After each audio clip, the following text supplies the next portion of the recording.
სახლებში შეხვდებიან.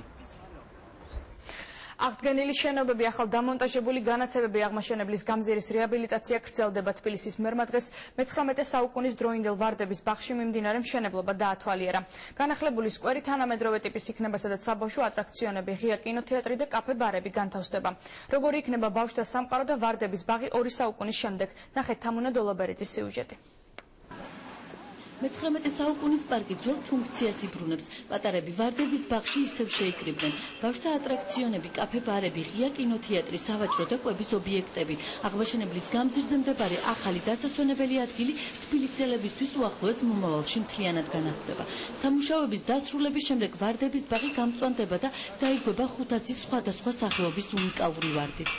მოიცავს ეს ძალიან ბევრ მიმართულებას, ეს არის თქოს ატრაქციონების კუთხით, სიახლეები, ასევე სპორტულ გამოჯანსაღებელი კუთხით ახალი ობიექტები, კერძოდ მაგიდის ჩონგბურთის დარბაზის რეაბილიტაცია, აღდგენა. ეს კი ვარდების ბაღში მდებარე არქიტექტურული ძეგლის სტატუსის მქონე დარბაზია, რომელსაც საარქივო მასალებზე დაყრდნობით პირვანდელი სახე დაუბრუნდა. დღეიდან აღდგენილ დარბაზში კულტურული და საგანმანათლებლო ღონისძიებები ჩატარდება. ვარდების ბაღის ტერიტორიაზე შენობების რეაბილიტაციას კომპანია მეიდან ჯგუფი ახორციელებს. მიმდინარე სამუშაოები დღეს დედაქალაქის მერმა დაათვალიერა. მან უბნის მაცხოვრებლებთან ერთად მაგიდის ჩოგბურთიც ითამაშა. საბოლოო ჯამში ჩვენ მივიღებთ რესტავრირებულ გამზირს, სავაჭრო აქტიური სავაჭრო ფუნქციის მქონე და პარალელურად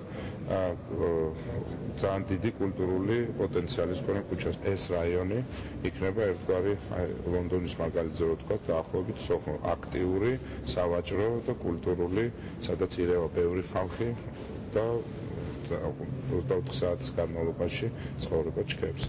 ისტორიული არქიტექტურული კვლევის საფუძველზე საარქივო მასალებზე დაყრდნობით დადგინდა ისტორიული იერსახე ამ დარბაზის. კვლევების საფუძველზე ასევე დადგინდა პირვანდელი ფერები ამ დარბაზის და კვალიფიციური კომპანიების დახმარებით ჩვენ მოვახერხეთ მისი სრული აღდგენა, რესტავრაცია. აღმაშენებლის გამზირზე უკვე 1 წელია, რაც სარეაბილიტაციო სამუშაოები მიმდინარეობს. თაღები, ჩუქურთმები, ორნამენტები, ყველაფერი, რაც ფოტოარქივში შემორჩა, დღეს უკვე გაცოცხლებულია. 28 შენობას 2 საუკუნის წინანდელი სახე დაუბრუნდა. აღდგენილია სკვერები, ეზოები, დამონტაჟებულია შადრევნები და ლამპიონები. მიმდინარეობს ბავშვთა სამყაროს მშენებლობაც, რომელიც მაისში გაიხსნება. აღმოჩენებლის გამზირის რეაბილიტაცია ეს გულისხმობს როგორც შენობებს, ასევე დასასვენებელი საზოგადოებრივი თავშეყრის ადგილების სრულ რეკონსტრუქციას. სრული რეაბილიტაციის შემდეგ აღმაშენებლის გამზირი თბილისში ერთდროულად გასართობი, სავაჭრო და დასასვენებელი ცენტრი გახდება.